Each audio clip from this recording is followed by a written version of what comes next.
ሰላማችሁ ይብዛ የተወደዳችሁ የሁሉ አድማጭ ተመልካቾች፣ እጅግ አስደሳችሁን መረጃ ይዤላችሁ ቀርቤያለሁ። አስቀድማችሁ ሁላችሁ ቪዲዮን ላይክ እና ቻናሉን ሰብስክራይብ በማድረግ ማድመጥ እንድትጀምሩ ጋብዛለሁ። ኢትዮጵያ አልተቻለችም፣ ተአምር እያሳየች ወደ ብልጽግናዋ ግስጋሴዋን ቀጥላለች። አሁን ከደቂቃዎች በፊት ታላቅ የምስራች ለኢትዮጵያ ሕዝብ ተበስሯል። የ20 ቢሊዮን ዶላር ግዙፍ ፕሮጀክት ኢትዮጵያ ልትጀምር ነው። ኢትዮጵያ የኒውክሌር ኃይል ማመንጫ ጣቢያ መገንባት በቅርቡ ልትጀምር መሆኑን በይፋ በዛሬው ዕለትም አስታውቃለች። በቅርቡ የህዳሴውን ግድብ አጠናቃ ያስመረቀችው ኢትዮጵያ አሁን ፊቷን ወደ ኒውክሌር ኃይል ማመንጫ አዙራለች። ኢትዮጵያ በኒውክሌር ኃይል ማመንጫ ጣቢያ ግንባታ ዙሪያ ከሩሲያ ጋር በቅርቡ ስምምነት እንደተፈራረመችም ይታወቃል። የኒውክሌር ኃይል ማመንጫው የታላቁ የህዳሴ ግድብን የሚስተካከል መሆኑም ተገልጿል። ለሰላማዊ ዓላማ ብቻ የሚውል እንደሆነም ኢትዮጵያ ለሀያላን መንግስታትም አሳውቃለች። ፕሮጀክቱ 20 ቢሊዮን ዶላር ገደማ ወጪ ይደረግበታል ተብሎ ይጠበቃል። ይህም ከህዳሴው ግድብ የገዘፈ ያደርገዋል። በዝግጅታችን ኢትዮጵያ ልትገነባው ያቀደችው የኒውክሌር ኃይል ማመንጫ ምንድነው? ጥቅሙ ምንድነው? ወደፊት የኒውክሌር ጦር መሳሪያ ልትሰራበት ይሆን? የሚሉትን ኃይሎችንም መታወቅ ያለባቸው መረጃዎችም ተሰማላችሁ። ከእናንተ የሚጠበቀው 3 ነገር ብቻ ነው። ቪዲዮን ላይክ፣ ቻናሉን ሰብስክራይብ እና ትዕግስትም። በቀጥታ ወደ መረጃው። የኒውክሌር ኃይል ማመንጫ ምንድን ነው? ጥቅሙስ? የኒውክሌር ኃይል ማመንጫ በኒውክሌር ግብረ መልሶች የሚለቀቀውን ኃይል ኤሌክትሪክ ለማምረት የሚጠቅም የኃይል ማመንጫ ተቋም ነው። የኒውክሌር ኃይል ማመንጫ መሰረታዊ ስራ መርሆችን ከሌሎች የሙቀት ኃይል ማመንጫዎች ጋር ይጋራል። ሙቀት የሚመነጨው ከኃይል ምንጭ ሲሆን ይህም በእንፋሎት ለማምረትና ከኤሌክትሪክ ጄኔሬተር ጋር የተገናኘ ተርባይን ለማንቀሳቀስም ያገለግላል። የኒውክሌር ኃይል ማመንጫ በተጨማሪም የኒውክሌር ኃይል ማመንጫ ተብሎ የሚጠራው የኃይል ምንጩ ከኒውክሌር ምላሾች በተለይም ከኒውክሌር ፊስሽን ሂደት የሚመጣ የሙቀት ኃይል አይነት ነው። እነዚህ ፋሲሊቲዎች የተነደፉት በአተሞች አስኳል ውስጥ ያለውን ከፍተኛ የኃይል መጠን በመጠቀም በቋሚነት ከፍተኛ መጠን ያለው ኤሌክትሪክ ለማምረት ነው። ምንም እንኳን ስራቸው ከሌሎች የሙቀት ኃይል ማመንጫዎች ጋር ተመሳሳይ ቢሆንም የሙቀት ምንጭ በእንፋሎት ለማምረትና ከኤሌክትሪክ ጄኔሬተር ጋር የተገናኘ ተርባይን ለመንዳት ወይም ለማንቀሳቀስ ጥቅም ላይ የሚውሉበት የኒውክሌር ኃይል ማመንጫዎች እንደ ዩራኒየም 235 ወይም ፕሉቶኒየም 239 ያሉ ሬዲዮ አክቲቭ ቁሶችን እንደ ነዳጅም ይጠቀማሉ። የኒውክሌር ኃይል ማመንጫ ዋና ዓላማ ኤሌክትሪክን በብቃትና በቀጣይነት ማምረት ነው። በኒውክሌር ፊስሽን ሂደት እነዚህም ፋሲሊቲዎች ሙቀት ያመነጫሉ። ይህም እንፋሎት ለማምረት ያገለግላል። ከዚህም ከኤሌክትሪክ ማመንጫዎች ጋር የተገናኙ ተርባይኖች ከኤሌክትሪክ ማመንጫዎች ጋር የተገናኙ ተርባይኖች ኤሌክትሪክ እንዲያመነጩ ያደርጋቸዋል። የኒውክሌር ኃይል ማመንጫዎች ሌሎች ዓላማዎች የግሪን ሃውስ ጋዝ ልቀትን መቀነስ ናቸው። የኒውክሌር ኃይል ማመንጫዎች በኤሌክትሪክ ኃይል ማመንጫ ጊዜ በጣም አነስተኛ መጠን ያለው ካርቦን ዳይኦክሳይድ CO2 ይለቃሉ።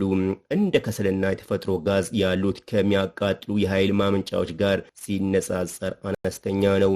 አንዳንድ የኒውክሌር ኃይል ማመንጫዎች የኤሌክትሪክ ኃይል ከማመንጨት በተጨማሪም ለሳይንሳዊና ለሕክምና ምርምርም ያገለግላሉ።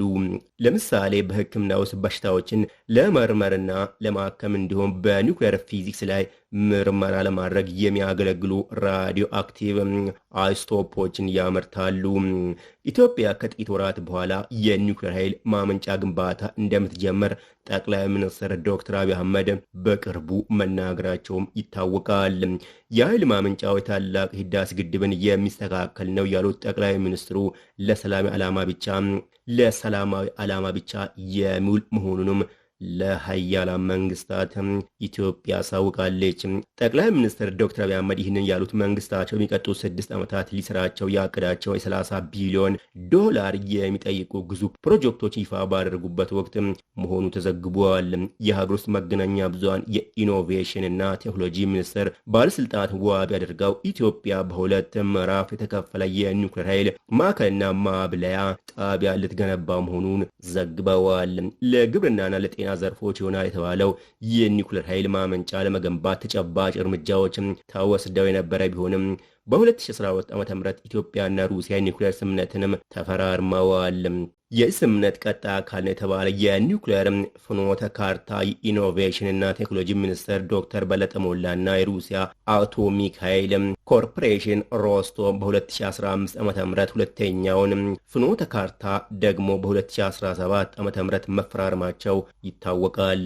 የመንግስት ባለስልጣን ኢትዮጵያ ለመገንባት ዘግይታለች ስለሚሉት የኒውክሌር ኃይል ማመንጫ እስካሁን ዝርዝር መረጃ አልሰጡም። ይሁን እንጂ የዓለምን የአቶሚክ ኢነርጂ ኤጀንሲ ዳይሬክተር ባለፉት ጥቂት ዓመታት ከአንዴ ሁለት ጊዜ ስለ ኒውክሌር ኃይል ከጠቅላይ ሚኒስትር ዶክተር አብይ አህመድ ጋር መነጋገራቸው ተገልጸዋል። የኒውክሌር ኃይል ከከሰል አሊያም ከጋዝ እንደሚወጣ ኃይል ተመሳሳይነት አለው። ነገር ግን ሳይንሱና የማምረቻ መንገዱ ይለያያል። የኒውክሌር ኃይል መሰረቱ ሰውን ጨምሮ ሁሉም ቁስ የተገነባበት አተም ነው። በአጭሩ የኒውክሌር ኃይል አተሞች ለሁለት እና ከዚያ በላይ ተሰባብረው ሲብላሉ የሚለቁት ኃይል ነው። በመላ ዓለም ኒውክሌርን በማብላላት የኤሌክትሪክ ኃይል ማመንጨት የተለመደ መንገድ ሲሆን ተሰባብረው የተብላሉት አተሞች በሚለቁት ሙቀት የፈላውን ውሃ እንፋሎት በመፍጠር ተርባይኖችንና ጄኔሬተሮችን በማንቀሳቀስ ኤሌክትሪክ ይመረታል። የኒውክሌር ኃይል ማመንጫ ጣቢያ ኒውክሌር ፕላንት አብላልቶ ሙቀት ለማምረት ዩራኒየም 235 የተባለውን ንጥረ ነገር እንደ ነዳጅ ይጠቀማል። ጣቢያው በውስጡም የኒውክሌር ማብለያዎችን እና ሌሎች መሳሪያዎችን የያዘ መሆኑ ተገልጿል።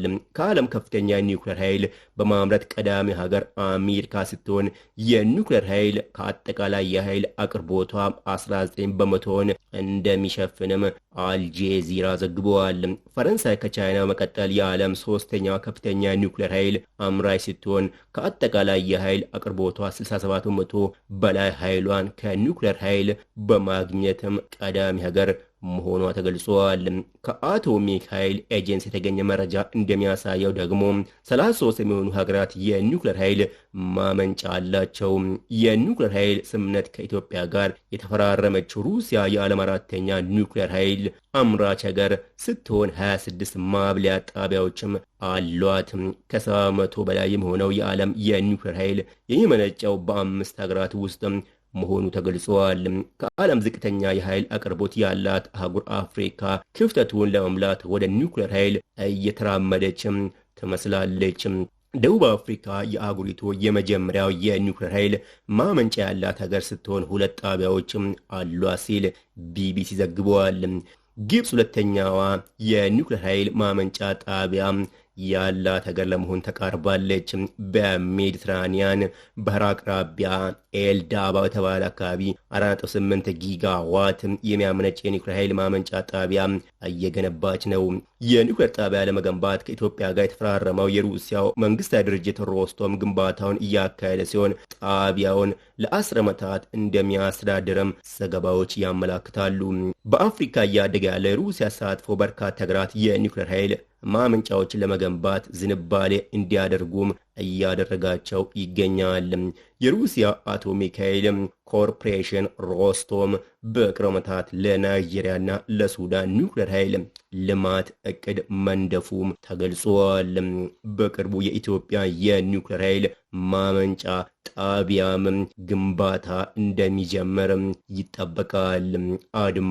አድማጭ ተመልካቾች የዕለቱ መሰማት የነበረበት ልዩ መረጃ በዚሁ ተጠናቋል። ለተጨማሪ መረጃ ላይክ እና ሰብስክራይብ እንዳይረሳ።